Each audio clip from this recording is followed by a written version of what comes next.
Hello and welcome to The Voyage. On today's show, we have departed Princess Yachts HQ at Sanctuary Cove and headed for an anchorage that is a Gold Coast favourite. Welcome to Wavebreak Island, and we are doing it in style aboard this Princess Y75. We'll give you a good look around both the location and this magnificent boat later on the voyage. We'll also head below deck today, straight to the engine room in fact.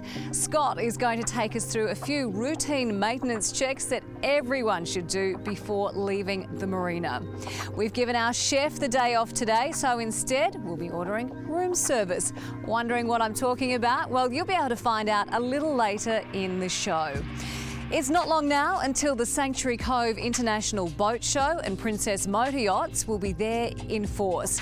Please accept this invitation to join us on the Gold Coast in May, and today we'll preview what you can expect to see at the show this year. But I know you must be itching to take a look around my humble abode, so without further ado, let's take a look at the Princess 75 motor yacht. Hi, I'm Greg Haynes and welcome aboard the Princess Y75. So on this boat we have galley up, so galley up, galley forward, sub-zero fridge and freezer. It has a convection microwave, dishwasher, and at the helm, twin 16-inch Raymarine screens and gyro control. So this boat has two gyro stabilisers, a Seakeeper 16 and a Seakeeper 9.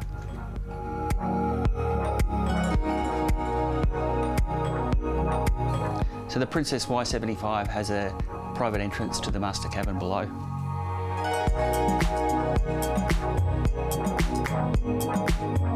This boat has a full beam master cabin and a large bathroom with double vanities.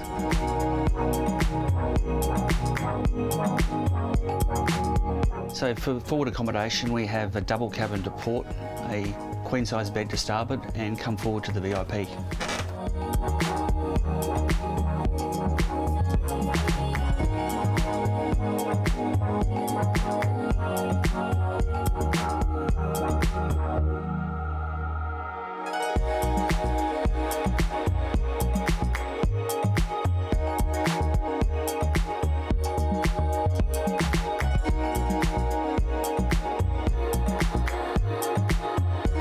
So the Princess Y75 has a very expansive flybridge. It's one of those places that most people will entertain because it's a little bit higher and spectacular views.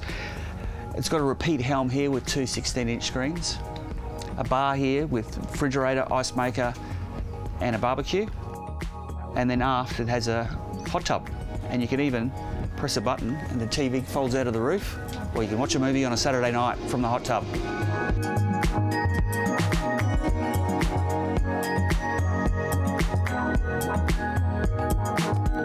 She is a real head turner, no doubt about that. Now, to get where I'm anchored up any day out on the water will require some basic protocols to get you moving, things to ensure a happy and trouble-free experience. So here's Scott with a few maintenance tips from the engine room, advice you'll need to know before you throw the lines.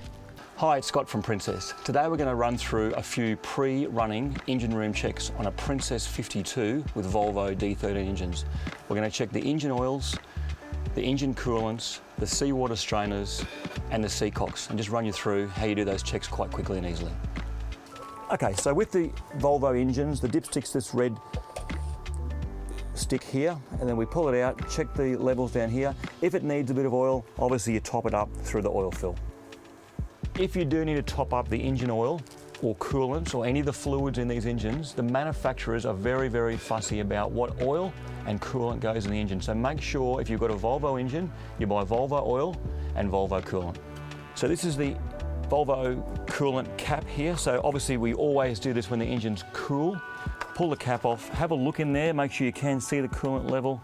If it does need a top up, you must buy the yellow Volvo coolant, which it shows you what it is there, and top it up. So the next thing we're going to check on this boat is the sea strainers. The sea strainers are basically like the skimmer box on your pool, so they just collect the big debris before it goes through the engine.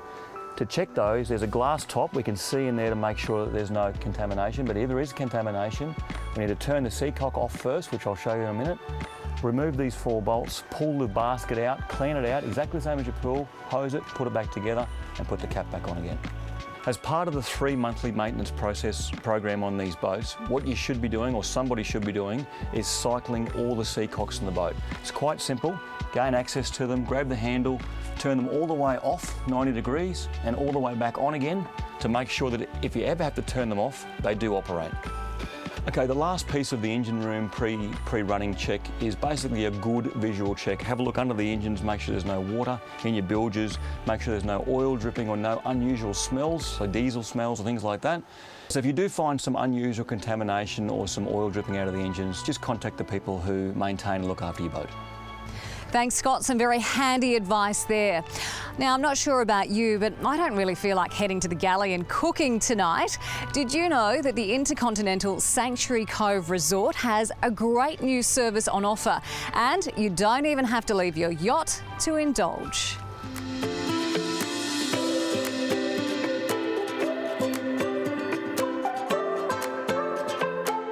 I'd just like to order some on-board food, please, if you may. Feel like a club sandwich or maybe a seafood platter but don't feel like doing the cooking? Well, it's all at your fingertips with the Admirals Club program at Sanctuary Cove.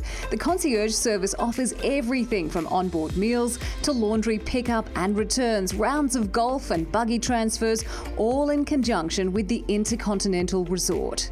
We've developed a QR code app, so basically you get access to the resort's room service menu, you get access to our cellar menu, and you get delivered room service luxury to your vessel. It's great, we've just got it up and running, and it's been in place for about 3 months now, and we're seeing some wonderful traction through the hotel facilities right down to the marina. If you did want to organise any exclusive dining on your boat, we've also got our award-winning chefs and wait staff available to be able to tailor menus directly to your vessel, go out for the day, enjoy some of our world-class seafood that we have on offer in Queensland. The Intercontinental's chef has whipped us up one of the most requested dishes on the menu. And just like that, it's on its way to the dock.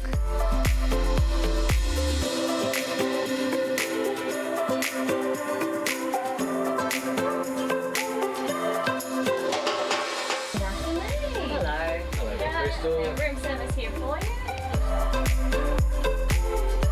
Oh, this is lovely, and we didn't have to even walk out the boat to get dinner delivered to the door. You can find out more about the Admiral program memberships on offer on the Sanctuary Cove website.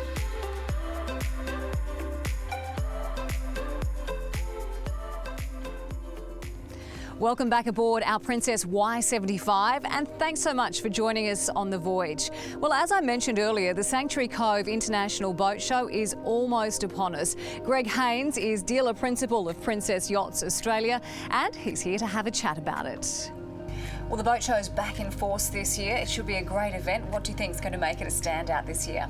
Well, for us, we have 2 new boats arriving in early May, so they'll be on display at the boat show and for sale, which is a V55 and an F55. We also have a V40 brokerage boat on display, and we do have a new version of that arriving in early June. And do people need to buy tickets to come specifically to your stand? So you need to buy a ticket for the boat show, which you can do through the Sanctuary Cove Boat Show website or at the gate. To come on our stand, you can either register to come on the stand at the boat show, or you can pre-register online through the Princess Yachts website. And is there a special event for owners this year coming up? We do. We have at the boat show we have an owners lounge which is open daily, so that the owners can take their guests there. We have an event we do every year with Bentley, which will be on the Friday evening, and then later in the year we have our rendezvous at Hayman Island, which is a 4-day event, which is going to be spectacular. Can't wait for that one. And plenty of staff on hand to talk to people and explain the ins and outs of the yachting world? Absolutely. We'll have some of our trades coming as well to answer questions about electronics and timber work and mechanics. We'll also have our staff from Sydney. They'll be up here to look after the guests from New South Wales. The Gold Coast is not only one of Australia's favourite holiday destinations, it's also a boating mecca. The Gold Coast Broadwater lies at the southern end of Moreton Bay and is protected from the open ocean by South Stradbroke Island. In the early 1980s, the mouth of the Nerang River was engineered to push further north to what we now know as the Gold Coast Seaway, thus eliminating the old Southport Bar and creating an all-weather passage for both commercial and recreational boaties. Not far from the entrance, it was decided a man-made island would be created to inhibit the amount of ocean swell entering the Broadwater. Imaginatively titled Wave Rake Island, the Northern Lee has become a boatie's haven. Come here most weekends and you'll see boats from 10 to 150 feet moored and enjoying the clear blue waters and endless Broadwater views. Just another reason to love our boats and the beautiful Gold Coast Broadwater. Yes, and on a day like today, I can't see myself moving for a while yet. Well, if you'd like any more information about anything you've seen on the voyage, then head to our website. Don't forget about the Sanctuary Cove International Boat Show, May 20 to 23. We look forward to catching up with you there. We hope you have enjoyed this episode of The Voyage. Until next time, bye for now.